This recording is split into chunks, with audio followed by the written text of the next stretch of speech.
Those of you who have listened to my interviews will have heard me mention my good friend, Dr. Ronald Kapp. And Dr. Ron, as I call him, is one of my sources for medical information that I sometimes touch upon in my writings. In my book, A Master's Guide to the Way of the Warrior, I talk about the nervous system, the endocrine system, and many facets of anatomy. When I write this material, I first research the hell out of it. Then I run it by Dr. Ron for fact-checking and further research ideas. Last week we were talking, and I brought up my pet peeve that I call the tyranny of words. Why do words have such a huge impact on human behavior? I cite one of innumerable possible examples: the First World War. What motivated 500,000 American farm boys and bakers' sons to travel 6,000 miles to brutally butcher 500,000 German farm boys and bakers' sons that had never harmed a hair on an American head? Now, after 100 years of hindsight, we know that World War I was utterly pointless and unnecessary.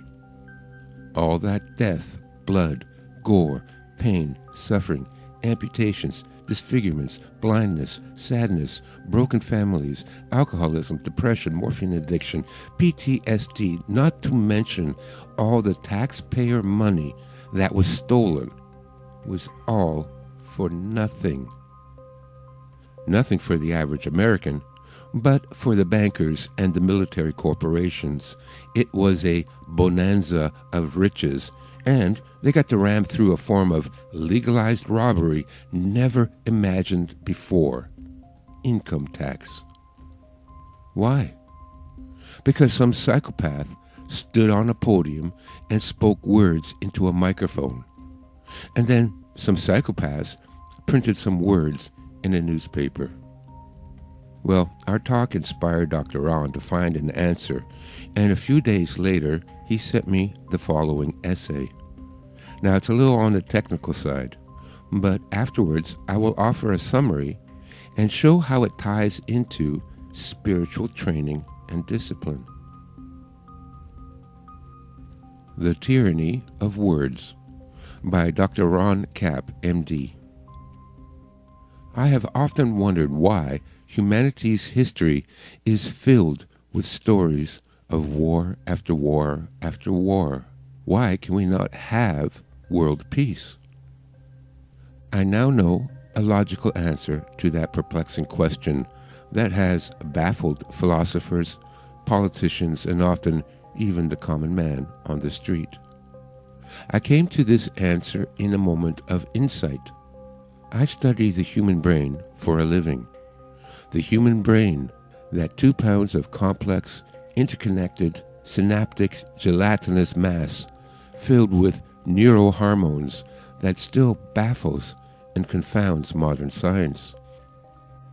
Our brain has been often described as the final frontier of medicine, our last, virtually unexplored ocean of cellular complexity that is now revealing profound secrets of who we are, where we came from, and perhaps someday an answer to why we are here in the first place.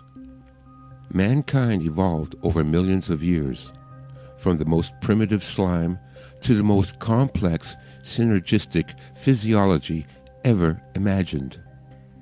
Our brain alone is composed of over 89 billion individual neuronal cells, each with upwards of 10,000 or more synaptic connections in a spider-like web that produces consciousness, deep thought, and a panoply of emotions that run the gamut from love to hatred. That cellular hardware responds to a cauldron of biochemical systems that connect our microbiome to our heart, our lymphatics to our muscles, our periphery to our central nervous system. The Australopithecus brain of Lucy was only 750 cubic centimeters in size. Cro-Magnon's brain exceeded 1,500 cubic centimeters. And while ours now only approximates 1,300 centimeters on average, it is our magnificent and refined prefrontal cortex that allows us to have reached the top rung of the food chain. And yet, we have war after war. The answer to this profound paradox rests in our innate and inherited physiology. As does every organism, from the lowly virus to man, we are meant to reproduce and survive. This is our destiny as a species. Survival is an instinct. It has been inbred over eons of evolution into each and every cell of our body. Our DNA has a destiny to reproduce, as does the exogenously derived and synergistic mitochondria DNA of our cells that give us our ATP energy, and so too our independent microbiome DNA. Also true and also critical to our survival, the ever-changing bacterial microbiome of our gastrointestinal tract that contains more cells than the entire universe of stars, more neurohormones than sand on the beach, and more immune power than ever imagined. All that human complexity evolved over millions and millions of years simply from a desire to survive.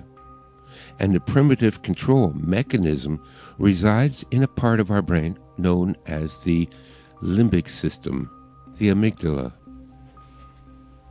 There had to be a control mechanism, some way to make it all work. Survival is primitive, emotions even more so. Minute quantities of neurohormones drive our actions. Neurohormonal control of survival destiny. Enter the evolution of the human brain. Our fabulous and continuing to evolve prefrontal cortex was a much later evolutionary adaptation as we descended from the tree to savanna and became the bipedal creature we are today. Although evolution may often make mistakes and go down blind alleys and dead ends, our primitive limbic genetics persists, for we still need to reproduce and survive as a species. Our prefrontal cortex evolved and still continues its inevitable destiny as the master of intelligence, thought, and creativity. Although we use the words of language as easily as water flows down a mountainside, the inherent complexity of that simple act is the incipient spark of war. Words that flow, genetics that control. Yes, we have isolated the gene of war, the warrior gene, and more, and have now isolated the genetics of anxiety, depression, anger, and today even the epigenetic control of Alzheimer's. The warrior gene, identified in 1993 in an antisocial Dutch family on our X chromosome, produces monoamine oxidase A that upsets the balance of dopamine, serotonin, and more. Or perhaps the CDH13 gene involved in intercellular signaling in several psychiatric illnesses such as autism, bipolar, schizophrenia, and psychopathology. But what does it all mean? Is genetics our destiny, or can mankind override our inherited burden of caveman survival? Ah, therein lies my nugget of insight, a spark of thought that was first described by the ancient Egyptians, refined by George Ivanovich Gurdjieff in his quote, "The first reason for people's slavery is our ignorance, and above all, our ignorance of ourselves," and today infinitely solidified by Lee Yeoman in his thoughts about the French philosopher Foucault. Quote, "But I have also come to think that there is great power in words, and mightier than the sword." Foucault speaks of multiple sources of power and multiple hierarchies. The more parallel hierarchies, the better. The more viewpoints, the more nuance we comprehend. Perhaps I just love words and believe in the perfect placement of a preposition or just the right adjective. Is it the poet in me that dreams he can win over, like Benjamin Franklin, the masses with eloquence? Of course, he was loved more in France. Certainly the tyranny of words can be powerful, but why? My neurological nugget says that the words we speak, write, and even think are processed by that prefrontal cortex that I mentioned above, the thinking intellectual part of our brain. But, and it's a big but, the meaning of those words is processed by our primitive limbic neurons of the amygdala and the caudate, and the entire emotional survival system of our brain. The meaning becomes survival. My nugget. A cave-dwelling family was sitting round a small fire. Someone, it mattered not who, uttered an unintelligible sound, perhaps an ugh, maybe even a word. As the others listened, the sound of ugh registered in their emotional centers. Their basal ganglia cells were stimulated. That person sounded ugh, and then by happenstance, that same ugh voice brought to the cave some food. A leader was born. A leader will help us survive. A leader will show us the way. A leader can do no wrong. Humans, by nature, are followers. We seek the leader to lead. Everyone wants survival. However, mankind's prefrontal cortex was yet to develop in that enlightened cave. Following was easy, for most had little thought of anything but survival and follow the leader. It happened then because there was no neuronal connection between the emotional neurons and the prefrontal thinking neurons. Survival came before thinking. It had to. Those prehistoric sounds, precursors to words and language, were the means of survival. The same exact, unchanged, unaltered, and prehistoric neurology persists today. The meaning of words become registered in our primitive emotional limbic system. There is no connection to the prefrontal thought processes of analysis and interpretation. There is then a profound neurological disconnect between these two cerebral regions, the limbic versus the prefrontal cortex. And the limbic emotions win out every time, for that is what survival of the species demands. And for that we have war after war after war. The tyranny of words draws the followers like a bear to honey. There is no thought, no analysis, no reflection. Warriors, for the entire history of mankind, have been blindly driven by their primitive brain cells being stimulated by a few choice words. No amount of thought, debate, logic, or intellectual discussion will ever dissuade a warrior from his or her survival beliefs. That is the tyranny we must all overcome. Summary. In my book, The Way of the Warrior, I talk about the fact that humans have 3 individual brains, often called centers in various spiritual philosophies. They are roughly defined as the intellectual, the emotional, and the instinctive centers. One result of having 3 brains is that we all suffer, to some degree, from multiple personality disorder. In psychiatry, the treatment for MPD is to integrate the various personalities. In spiritual training, the treatment is to integrate the three brains into a single unit. Both have the goal of helping the person to become one. As Dr. Ron stated, language is processed by both the intellectual center, or the prefrontal cortex, and the emotional center, or limbic systems. As I wrote in my book, the three centers work at different speeds. The fastest is the instinctive center. The next fastest is the emotional center, and the slowest is the intellectual. This is where part of the problem lies. Long before the intellectual center can analyze the logic and rationale behind the words, the emotional center has already responded to key words that triggered a pre-programmed response.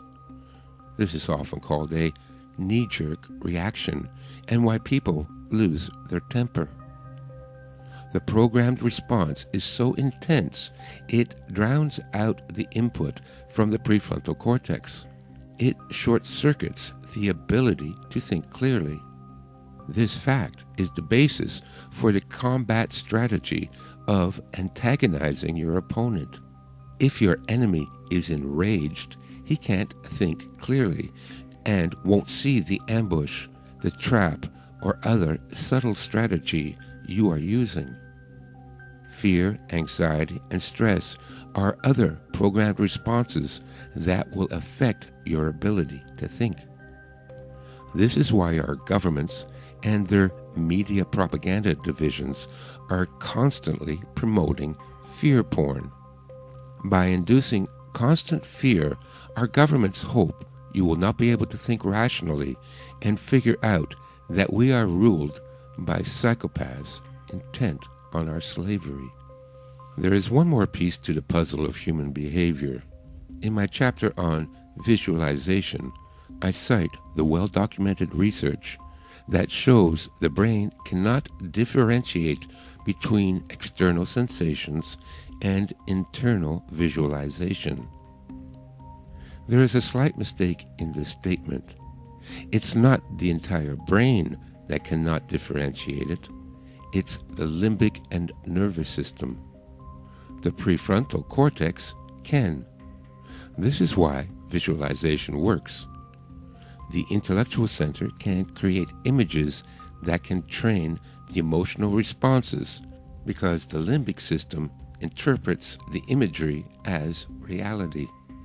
This is the crux of the problem.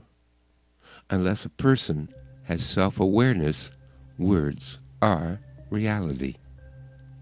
This leads to the absurd concept that people are offended by words, that certain words are a crime, hate speech, that words are assault and abuse of human rights, and now even silence is violence. Words are at best an abstraction. The fact that people cannot differentiate between reality and words inspired sophistry and the psychopathic science of neuro-linguistic programming. Psychopaths study which words and combination of words will best trigger the pre-programmed response so as to more effectively manipulate people. I and many other truth warriors have been saying that the war between humanity and the parasite psychopaths is in great part a spiritual war.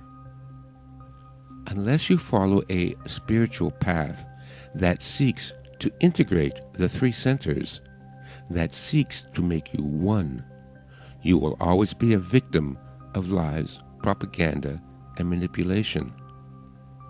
Those that do not follow such a path are worse than useless in this great battle for humanity and will eventually become collateral damage.